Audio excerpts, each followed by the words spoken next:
I was back in Corbett Falls for work last spring, first time in almost 20 years, and I made a point of driving past the old building on Alder Street before I left town. I told myself it was just curiosity. It wasn't. Corbett Falls itself has changed less than you'd think in 20 years, which is its own kind of strange. The second mill closed the year after we left, the way everyone always said it eventually would. And half the downtown storefronts I remembered from being a kid are either boarded now or selling something entirely different than what I remember. But the bones of the place are the same. The same rail crossing, the same water tower with somebody's initials still faintly visible from decades back. The same grid of narrow residential streets running down toward the river. It's still standing, if you can call it that. The ground floor windows are bricked over now, ugly gray patches in old red brick. The floors above still have glass in some of the frames, and not in others. And the ones without glass just sit there as dark holes, 4 stories of them, staring back out at the street like something that got its eyes put out a long time ago and never noticed the difference. There's corrugated fencing around the lot, a sign about a redevelopment permit that looks older than the fence.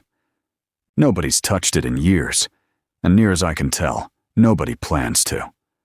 A dog was barking somewhere behind one of the houses across the street the whole time I sat there, steady and unbothered, the kind of ordinary neighborhood sound that should have made the building in front of me feel smaller and less significant than it did. It didn't work that way.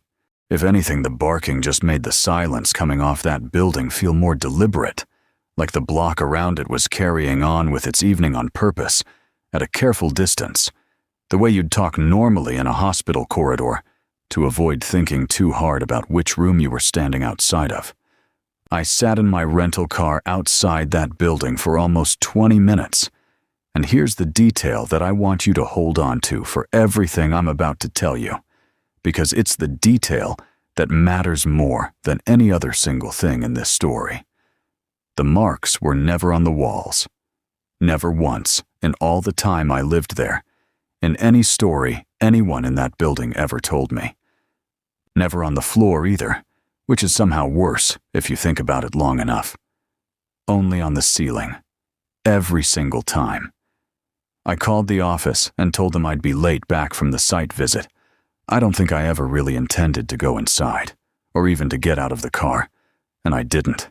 I just sat there with the engine idling, looking up at those dark window holes on the 4th floor, telling myself the light was doing something strange up there, telling myself that for longer than I'm comfortable admitting, until the sun dropped low enough behind the mill stacks that I finally made myself pull back onto the road. I don't tell this story for fun. I don't really tell it at all. Most years. But I'm going to tell it now, from the beginning, the way it actually happened. Because I think somewhere in the last 20 years, I convinced myself that if I said it out loud often enough, it would stop being true. It hasn't stopped being true. So let me just say it. I was 14 the year it started, living with my mom and dad in a 3rd-floor unit in that building on Alder Street, back when Corbett Falls still had 2 mills running, and the building still had people in every room instead of plywood. It wasn't a proper apartment. Not really. The whole floor had been cut up decades earlier into narrow little units off one long shared hallway, each door just far enough from the next that you could hear your neighbors through the wall if they raised their voice, which in that building they often did. Our unit was long and narrow, like a train car. My room barely wide enough for the bed and a dresser, running back from the door almost to a single window at the far end. There was a little hook latch on my door that I was probably too old to still want, and my parents let me have it anyway. Down the hall, in the room next to the shared kitchen, lived a woman everyone called Grandma Emily, though she wasn't anybody's actual grandmother that I ever heard of. An old widow, Ukrainian-Canadian, sharp-eyed and endlessly cheerful in a building that mostly wasn't, who'd never had kids of her own and had adopted the whole floor instead, in the particular way lonely old women sometimes do. She called me Malenki, little one, in that soft, accented voice of hers, and kept calling me that long after I'd outgrown it, and I never once minded. It wasn't a good building. I want to be honest about that, because it matters later. People drank too much and argued too loud, and somebody down on the second floor kept an old, stripped-down baby stroller in the stairwell that had slowly filled up with empty bottles instead of ever holding a baby, which always struck me, even at 14, as the kind of thing a building might eventually hold against you. The shared bathroom was at the far end of the hall, a single door for 11 units, and the shared kitchen sat closer to Grandma Emily's room than to ours, which meant most nights you could smell somebody's cabbage rolls or somebody's fried onions right up until you fell asleep. And most nights you could hear the particular argument 2 doors down between a couple who never seemed to stay married and never seemed to leave either. It was loud in the way old buildings full of strangers sharing walls are always loud. 100 small, unrelated lives pressed close enough together that you learned their rhythms whether you wanted to or not, and none of it ever felt dangerous. That's the part I want to be clear about. It was a rundown building in a hard town, but it never once felt haunted. Not before that winter. Not to any of us. Grandma Emily's room smelled like beeswax candles and dried dill, and she kept a small, dark icon in the corner above her dresser, with a strip of embroidered cloth draped over the frame. The kind of thing she'd tell me if I asked, had come over from the old country with her own mother decades before either of us was born. She told me once, not long after we'd met, that she'd survived worse things than a Corbett Falls winter, and when I asked what she meant, she just patted my hand and said some questions weren't for children, even children who thought they weren't children anymore. I never did find out the whole story. I wish now that I had.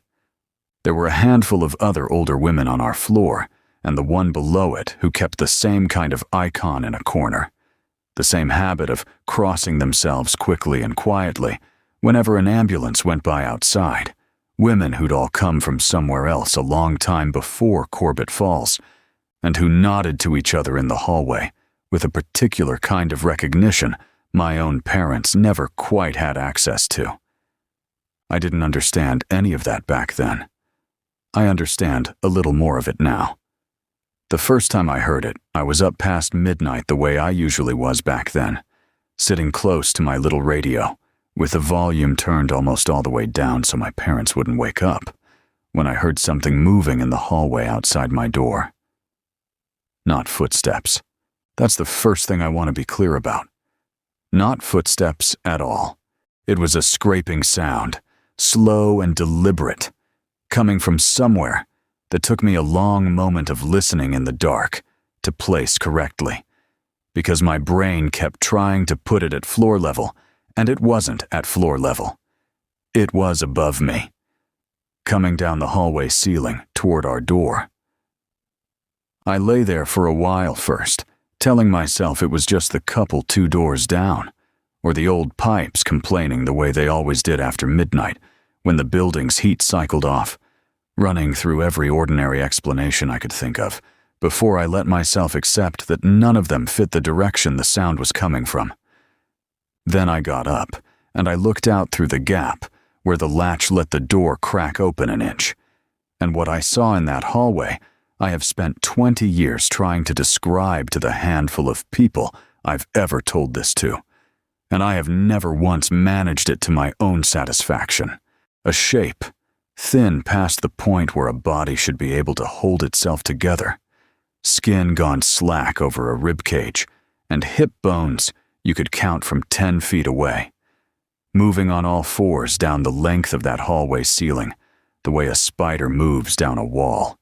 Except spiders belong on walls, and this did not belong on a ceiling, and some very old, very correct part of my brain understood that fact before the rest of me had caught up. Plaster cracked and sifted down in a fine dust under its hands and knees with every movement, like frost falling off a window. It was moving toward our door. I shut the latch, for whatever a quarter-inch of hooked metal was worth, and I did not sleep again that night. In the morning, there was a scatter of white plaster dust and cracked flakes in the hallway outside our door. Undeniable, physical, the kind of thing you couldn't have talked yourself out of, even if you'd wanted to. I told my parents everything. I expected to be laughed at, or sent to a doctor, or both. Instead, they believed me completely, without one raised eyebrow, and it took me years to understand why.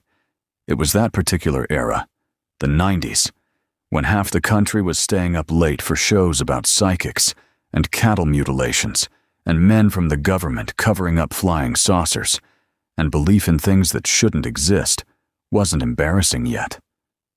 The way it is now, it was almost fashionable. My mother had a subscription to a magazine about exactly this kind of thing. Grandma Emily heard the story before lunch, the way everything traveled on that floor, and she came to our door with her face gone very serious, and she gave the thing a name. She called it the rafter man, an old phrase, she said, that her own grandmother used to use for something that lived in the space between what a house shows you and what a house actually is. And she said it plainly, like she was naming a species of bird rather than a monster. Ordinary locks are no good against it. You need something else. And then she went and got her bottle of holy water and a stub of candle in a little glass jar and a box of coarse salt. And she went around our entire unit sprinkling every corner and every threshold and setting that candle burning on the kitchen table, telling me that if the flame ever started to crackle and spit, that meant the evil was being pushed back out. And if it burned smooth and quiet, we were safe for the night. She did this every night after that, without exception, for weeks. I used to sit at our kitchen table doing homework by that candle's small light and watch her work, salt pinched between 2 fingers and laid in a careful unbroken line along the bottom of every door in the unit, muttering something under her breath in a language I never learned enough of to follow. When I asked her, once, whether she really believed it would hold, she was quiet for a moment longer than I expected, and then she told me that belief wasn't really the point, that some things you do not because you're certain they'll work, but because doing nothing is a kind of surrender you can't afford to make. And she said it in a voice that made me feel, for the first time, that she'd done this exact thing before, in some other building, some other winter, long before I was born. My parents, encouraged rather than embarrassed by any of this, went even further. They found a woman advertising in the back of the local paper as a spiritual consultant, a stranger in a purple headscarf who arrived carrying a vinyl case like a traveling salesman's sample kit, and paid her to come out with a pair of bent brass rods that she held loosely in her fists and let swing as she walked our unit corner to corner. She stopped longest in my room at the foot of my bed, closing her eyes and telling my mother in a low, theatrical voice that she could feel a presence attached to the boy specifically, which did nothing good for my sleep over the following week. She finished by muttering into the space above the stove for a long minute before declaring, with real confidence, that whatever had been in our home was now gone, completely, that she could feel the room settle the moment the work was done. Her fee, we discovered, had been merely a deposit. The real bill arrived once the swinging rods had finished their work, larger than anyone had expected, itemized in a handwriting so ornate it took my father a full minute to work out what half the words even said, and my mother's mouth went very thin as she wrote the check. Grandma Emily, hearing about it later over tea, called the woman a con artist and a witch in the same sentence, and never once brought up the subject again, though she also never stopped doing her own rituals, every single night, without fail. There was one dinner, not long after the psychic left, where my father finally said out loud what I think all 3 of us had been circling for days, that maybe we should just leave, find another building, another town even, and be done with it. My mother didn't answer right away. She just kept turning her fork over and over on the edge of her plate. And then she said that we couldn't afford another place on short notice. Not really. Not with the mill talking about layoffs again. And besides, she said, whatever it was hadn't taken anything of ours yet. And maybe that meant something. Maybe it meant we were somehow spared. My father didn't argue with her. I remember watching him decide not to argue with her, which felt, even at 14, like its own kind of answer. We finished dinner in the ordinary way people finish dinner, in a house they've already privately agreed is unsafe, talking about nothing, the radio playing low in the next room, and nobody mentioned leaving again after that night. 2 weeks later, a woman 2 floors down told my mother, in the flat, exhausted voice of someone repeating something they still don't quite believe themselves, about the man who used to live alone in the room off her family's shared kitchen. An old drinker, silent as furniture, who smoked a pipe at the same chair every evening without fail. She'd stepped out of the room for less than a minute, she said, and when she came back, the chair was empty, and his pipe was still smoldering on the floor where it had fallen. And when she looked up, she didn't know why she looked up. Some instinct she couldn't explain.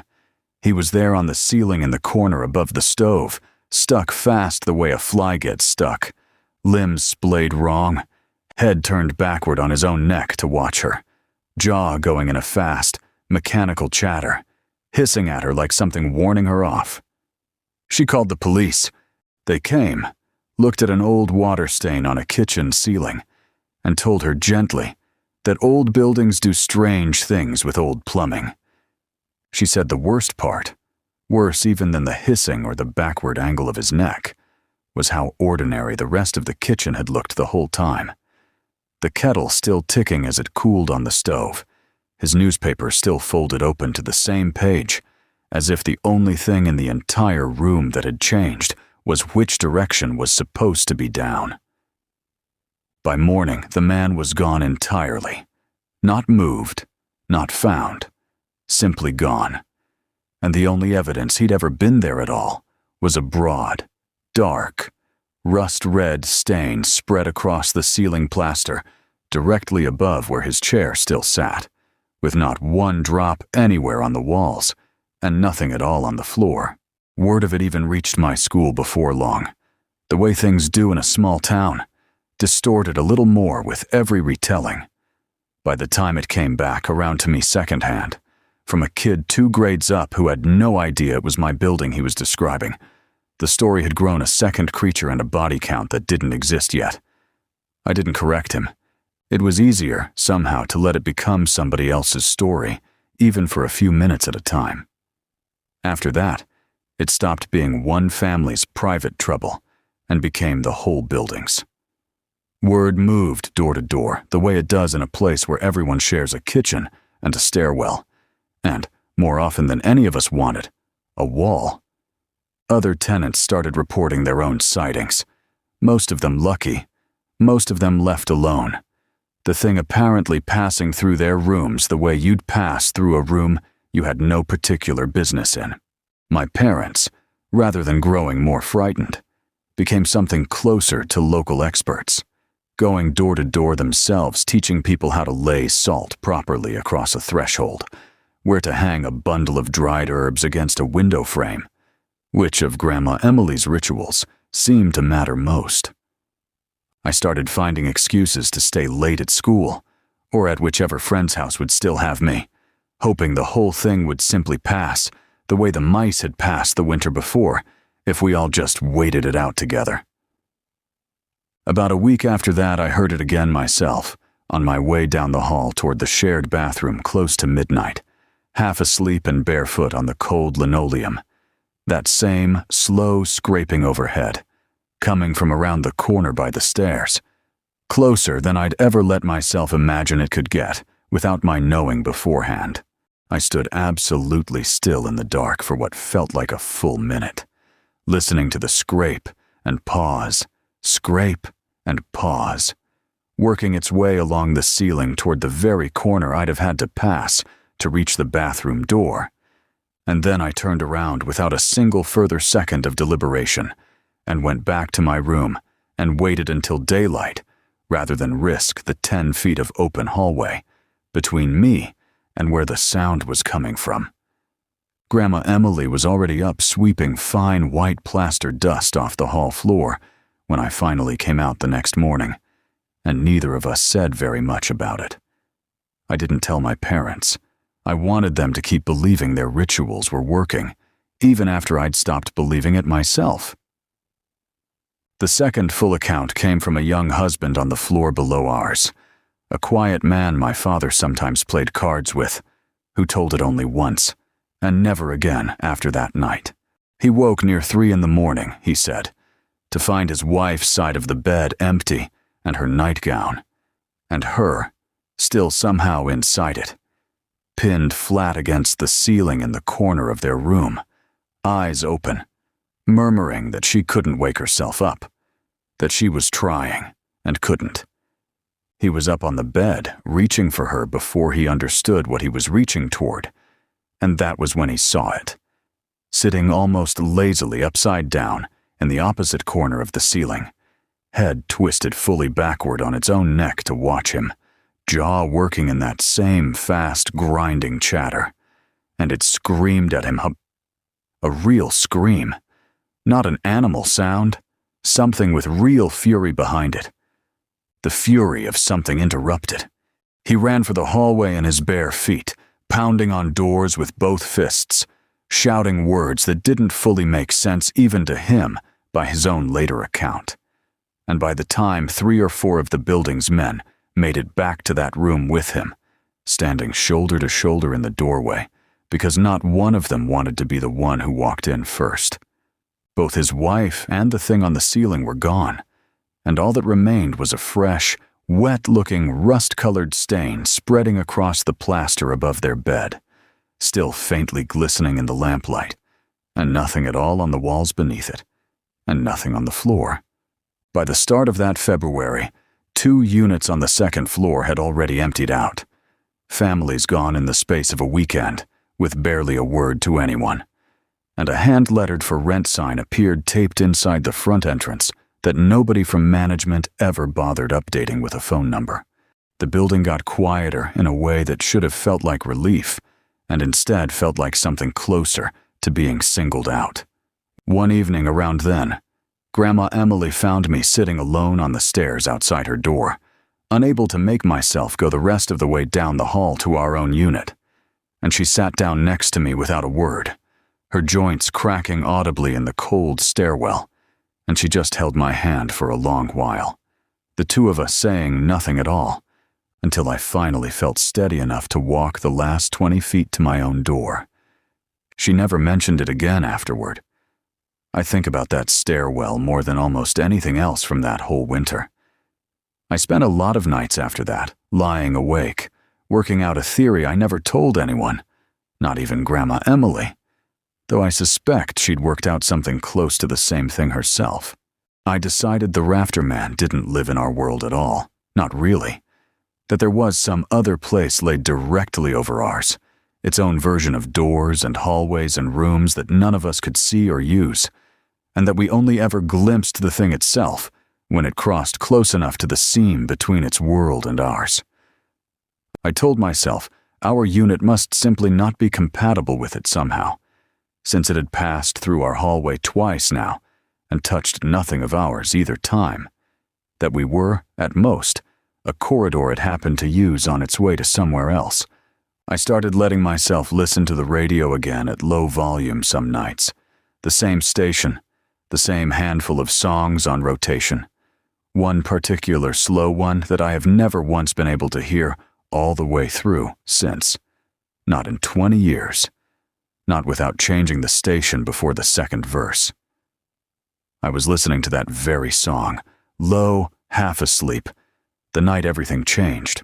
I heard scuffling from across the hall, fast and frantic in a way I hadn't heard before, and underneath it, a voice, strained, breathless, repeating my parents' names over and over. Dave, Linda, Please. And it took me 3 or 4 repetitions before some part of my brain that didn't want to understand finally understood anyway. It was Grandma Emily. I was at her door before I'd decided to move. It stood open a crack. Inside, she was on the ceiling, face down, arms flung out wide on either side of her, like she'd been nailed there. And she was alive, weeping, twisting her head to find me, saying my name, the old name. Malinky, please, go get your parents. Get them now, before it comes back to finish. And it was only then, following the line of her body down, that I saw her legs below the knee weren't legs anymore at all. Just bone, pale and bare and terribly clean, like something already picked over. For one terrible second, neither of us moved. And in that second, I understood, with total clarity, that every candle and every line of salt and every bottle of blessed water she'd carried down that hallway for weeks had bought her nothing at all. She had spent all of it on us, on our door, our thresholds, our corners. She had never once, not a single night, done the same for her own room, and I understood that too, standing frozen in her doorway, though neither of us ever said it out loud. Something moved above her mirror. Something thin uncurled itself out of a shadow that shouldn't have had room to hide anything at all, and its head was already turning toward the sound of my breathing in the doorway. I don't remember running. I don't remember the hallway between her door and mine at all, though it can't have been more than 15 feet, and I've tried, over the years, more than once, to recall even a single detail of crossing it, and there's simply nothing there, just her voice behind me, and then the inside of my own room in front of me, as if my body had made an executive decision to skip the part in between entirely.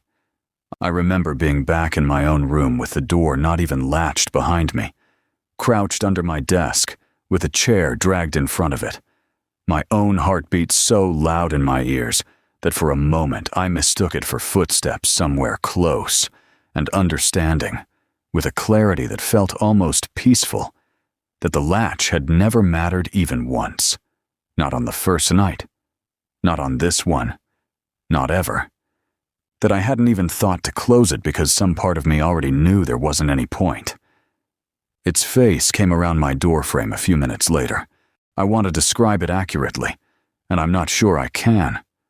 The head was turned backward relative to the body dragging it, so that when it looked into my room, it looked in upside down and wrong way round at once. Jaw going in that same rapid mechanical chatter, searching the dark under my desk the way you'd search a drawer for something you knew was in there somewhere. I have never in my life held as still as I held in that half-minute. I don't know if it didn't see me, or saw me, and decided I wasn't worth the trouble, already fed, already finished with the night's business 2 doors down. Either way, after a while, the face withdrew, and the scraping sound moved away down the hall and up, impossibly, toward the ceiling of the stairwell, and was gone. I didn't sleep. I didn't move from under that desk until gray light came through the window at the far end of my narrow little room. And when I finally came out, my parents were awake and alive, and I could not make a single word come out of my mouth to tell them why that fact meant as much as it did. I didn't speak more than a few words total over the following 2 days. I didn't need to in the end. My father went to check on Grandma Emily himself that first morning, knocked, got no answer, and let himself in, and came back out a minute later with a face I had never seen on him before. And my mother went in after him, and came out even faster. They'd seen the same stain on her ceiling, the exact rust red she'd told us for weeks to watch a candle flame for signs of proof, in the end, more final than any of us wanted, that none of it had ever worked. Not the holy water, not the salt, Not the fee we'd paid a stranger with 2 bent rods and a con artist's confidence. My mother didn't discuss it, didn't debate it, didn't even finish her coffee. She said we were going to stay with my grandfather for a while, a man neither of my parents had spoken more than a few cold words to in over a decade. And we packed only what fit in 2 suitcases and my father's truck. The way you pack when you tell yourself you're only leaving for a little while. We never went back, not for the furniture, not for anything. My father drove past once, alone, weeks later, to see if anyone from the building office would refund even part of our last month's rent, and he came back an hour later without having gotten out of the truck, and he never brought it up again either. For a long time after that, I couldn't sleep in a room with a ceiling I hadn't personally checked corner to corner first, a habit my mother found strange and never once questioned out loud. The way you don't question a kid who's clearly been through something even if nobody in the house will say what. It took years before I could sleep easily under an ordinary ceiling again. And if I'm honest, some nights it still takes a minute longer than it should. Word reached us eventually, months later. Secondhand, the way that kind of news always seemed to travel in Corbett Falls, that a maintenance crew doing emergency work in the building had found human bones hidden inside the old brick flues that ran up from the basement, left over from back when the building had been heated by wood stoves on every floor. Skulls among them, the paper said, in the one short item that ever ran about it, worded carefully enough that I understood even as a teenager that somebody had leaned on somebody to keep it small. The bones were old, polished, nearly white, no flesh left on any of them at all. My mother read that short item out loud at the kitchen table in my grandfather's house, twice through, very quietly, and then folded the paper closed and never once brought it up again for the rest of her life, and neither did I, until now, sitting outside that building last spring, in a rental car with the engine still running. I looked the whole thing up on my phone, the way you do now, the way we couldn't back then. There's almost nothing. No official record I could find anywhere of what happened on Alder Street. No news archive, nothing beyond a scatter of old forum posts from people trading half-remembered local stories the way small towns always do. One post, though, unsigned, posted years ago and never answered, stopped me for a long time before I put the phone down. It said that if you stood across the street from that building after dark and looked up long enough at the empty window frames, you might see, just once, just for a second, a thin figure standing upside down against the inside of a ceiling, head hanging the wrong way, watching the street below through a window it had no business being anywhere near. I sat with that unsigned post a long time before I finally put my phone face down on the passenger seat. Part of me wanted to get out of the car, cross the street, stand under those dark windows myself and look up, the way that anonymous stranger had described, just to know one way or the other. I didn't do it. I want to be honest about that too. It wasn't caution that stopped me, not entirely. It was that some part of me, the same part that used to lie awake listening for a scraping sound above my head instead of footsteps below it, already knew exactly what I'd see if I looked long enough, and didn't need the confirmation. Corbett Falls has its share of stories people tell tourists that aren't true. I know most of them. I grew up on half of them. This isn't one of those. I still can't stand directly under a ceiling stain in any building, anywhere, without my whole body going cold before my mind's even caught up to why. And some nights, even now, 20 years, and 1,100 kilometers away from Alder Street, I'll be lying in bed in a house I know for a fact has never had anything wrong with it, and I'll catch myself listening, not at the door, the way you'd expect. Up. Always up. Because I still remember, better than I remember almost anything else from being 14, that it never once touched the floor. Not one time, in the entire time I lived in that building. And some part of me has never once stopped waiting to hear why that should have been a comfort, and never quite finding it.